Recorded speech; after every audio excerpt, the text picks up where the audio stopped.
A perennial focus of spirituality and philosophy has been the nature of knowing, perception, and living an ethical life.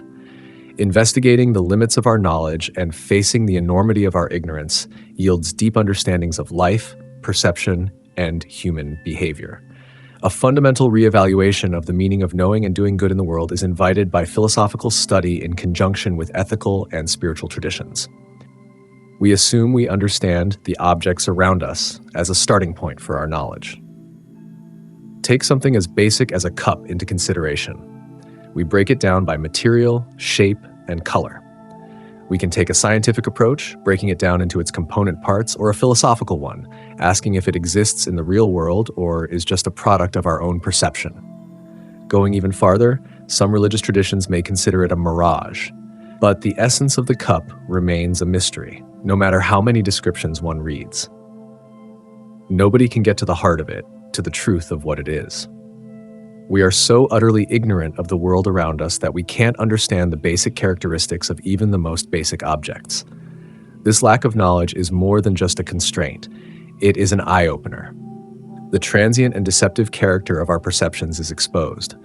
Knowing things, people, and places makes it seem like you know what's going on, but in reality, every second is unique and full of surprises.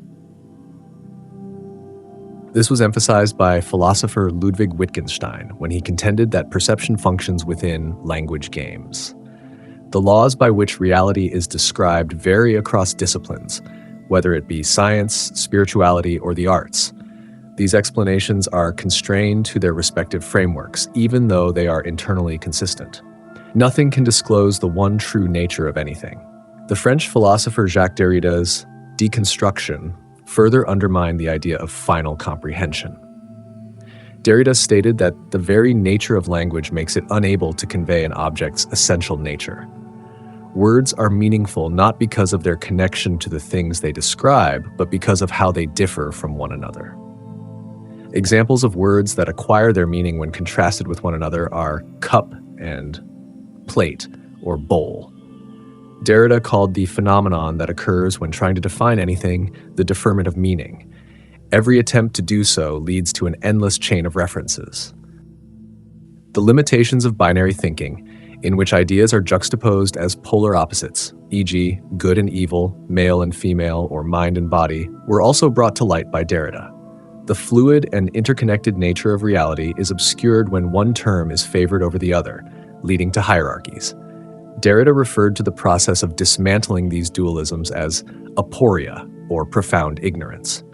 Instead of being a barrier, this state can pave the way for fresh perspectives and identities.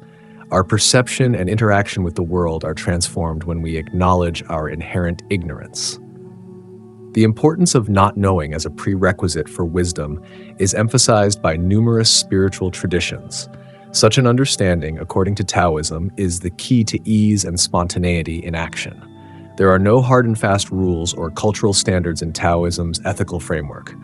In its place, it wholeheartedly follows its inner guidance, uninhibited by agendas or assumptions, and fully trusts in the natural progression of events. An unburdened mind, free from the need to know or define, gives birth to this ethical spontaneity. According to Taoist philosophy, acting in an ethical manner is the same as acting spontaneously. The absence of premeditation or carelessness gives way to an innate harmony with the natural world, which is the source of spontaneity. When one is able to quiet their racing thoughts and let go of the false belief that they know, they are able to act with grace, precision, and empathy. Various schools of thought have long distinguished ethics as a philosophical discipline. Many Western cultures follow the teachings of Immanuel Kant's deontological ethics. This method places an emphasis on abstract principles and rules that are determined through rational contemplation apart from the nuances of actual circumstances. Take the principle of inherent wrongfulness of killing as an example. It should be upheld no matter what. An ethical framework based on virtue is common in Eastern traditions, especially those that draw from Confucianism and Buddhism. This method places an emphasis on developing one's character and displaying moral virtues in appropriate situations. One cultural ideal that reflects the Buddhist values of non-reactivity and selflessness is the cool heart ideal in Thailand. Ethical conduct, according to this theory, has more to do with exhibiting traits like humility, compassion, and patience than with strictly following a set of rules. The acceptance of one's own ignorance provides the basis for a third viewpoint offered by Taoist ethics. Any behavior that comes out of the blue, born of an unprompted thought, is considered to be morally superior.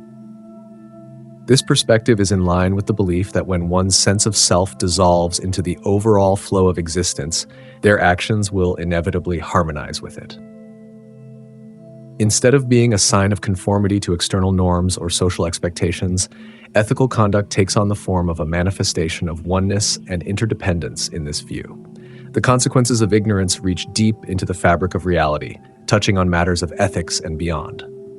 The fields of contemporary philosophy and neuroscience have cast doubt on long-held beliefs regarding the nature of perception and awareness. For example, the brain creates the illusion of a continuous present moment by combining data from multiple senses that come at different times. Perception is inherently constructed and fragmented, but this binding process gives the impression of continuity and coherence. A lot of Eastern philosophies stress how reality is just an illusion, so this realization rings true with them. According to Hinduism, the world is just an illusion that hides the oneness of all things, Maya. Similarly, according to the Buddhist concept of sunyata, or emptiness, all things do not have an inherent existence. As a means to emancipation, both traditions highlight the importance of accepting one's own ignorance. Because it dissolves the ego, not knowing has the power to transform. The illusion of certainty is essential to the functioning of the ego, which is built upon a foundation of acquired knowledge, identity, and desire. The ego's foundation is undermined when one realizes the limits of knowledge, which allows for a profound shift in perception. This change does not mean anything negative. Rather, it is an invitation to embrace the infinite mystery that is existence. This openness can be fostered through practices found in many spiritual and ethical traditions.